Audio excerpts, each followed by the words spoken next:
One of my concerns when it comes to the Kyle Rittenhouse trial has been that whatever the legal outcome, the right-wing media is going to make this kid a hero or a martyr. And what I mean by that is if he's acquitted, he will be made a hero, and it will be a bellwether example of how you can choose to go out and be an armed vigilante, even if you've got the gun illegally. You can create a situation in which you end up fearing for your life, not denying maybe he did, right? You create a situation and you go free. And he is going to, if he is acquitted, be held up as a hero by the right. When in reality, this is a failure of parenting. It's a failure of culture. It's a failure of so many different things.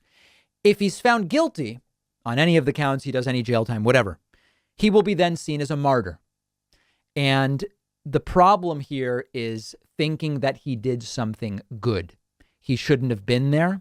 He was carrying the gun illegally. After killing one person, he didn't even try to leave. He ended up killing a second person and shooting a third person. So, of course, in the lionization of Kyle Rittenhouse, right in the middle of the trial, Sean Hannity decides to interview the mom, Wendy Rittenhouse. She agrees to go on Fox News, and it's as bad as you can imagine. Let's just start somewhere. The topic of white supremacy comes up, and Sean Hannity says, I've seen no evidence at all that would suggest he's even maybe a white supremacist. Let's take a look at that.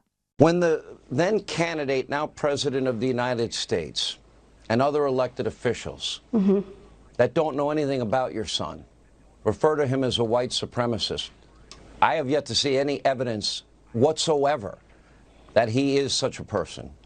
Now, I don't know if Kyle Rittenhouse is a white supremacist. I've not mentioned it during the trial, and I just don't know. But Kyle Rittenhouse was photographed at a bar holding up that upside down OK symbol, now often associated with white supremacy. So it might not be definitive, evidence. But Hannity saying there's no evidence is a very weak comment. Part of this kid's a victim. He's a great kid. All of his beliefs are great. And he's a hero for what he did with the guns. Kyle Rittenhouse's mom, by the way, is a big fan of the judge. Now, it's not a big surprise for those saying the judge has just called balls and strikes and isn't helping one side or the other. If the mom felt the judge was not useful to them, she would not be saying the judge is great. Okay, so big surprise. She likes the judge. Take a look. The judge is very fair. People that I talked to that lives in Kenosha all their lives, they told me that Judge Schroeder is a very fair judge and he doesn't allow no nonsense in his courtroom. Not a surprise. Not a surprise. The judge's decisions have been, to the extent that he's a factor at the trial, his decisions have been mostly good for the defense. Then the topic came up of when Kyle Rittenhouse was being directly examined by his own defense attorneys. He started crying. The images in the video have gone viral. I've not commented on, was it real or not? Were the tears real? Was it staged? Whatever. I have no idea. She says, she was heartbroken by that. That's your son. How did that make you feel? I just broke down with Kyle crying like that. It made me feel heartbroken, sad, and I wanted to just go up there and just hug him and tell him it would be okay. This is part of turning the kid into a hero via turning the kid into a victim. That's part of it. Here's the real cherry on top. Would Kyle do it all over again in the same way? And his mom says he probably would. Have you and your son discussed whether or not if he had to do it over again, he would go into a situation like that? With Kyle, I know him, and he probably would do it again because that's the type of person he is. Not even, and I would encourage him not to go, even if it's self-defense. This is a tragedy to be avoided at all costs. 2 people are dead.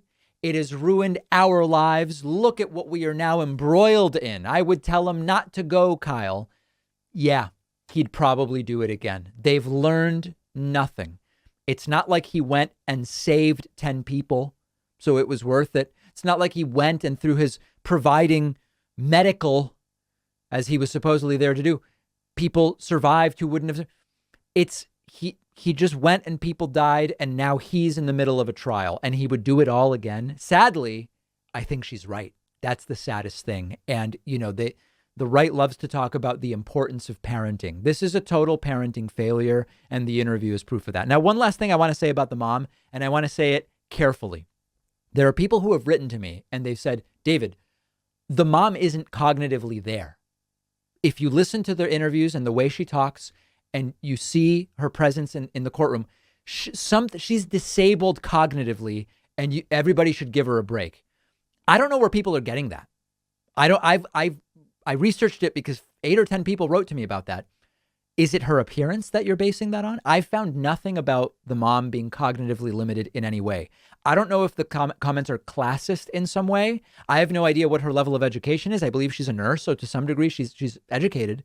I don't know anything about that. And for me, it's not playing a role in analyzing the things that she's saying. So there's the interview with the mom. Not particularly surprising as far as the content. And we'll have some of these clips on our Instagram at David Pakman Show, where you can also comment and let me know what you think of that interview. One of our sponsors is called Privacy. Privacy is a totally free service that I've been using for years.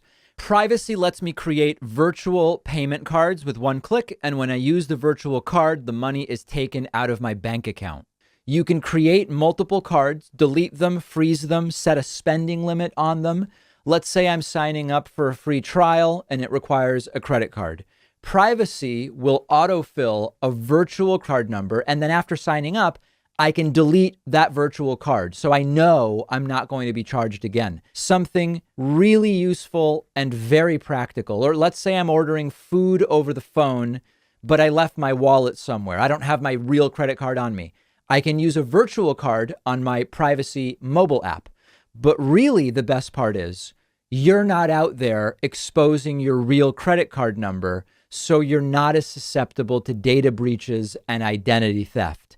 Privacy is a totally free service, and you'll get $5 to spend when you go to privacy.com/Pakman. The link is right underneath this video.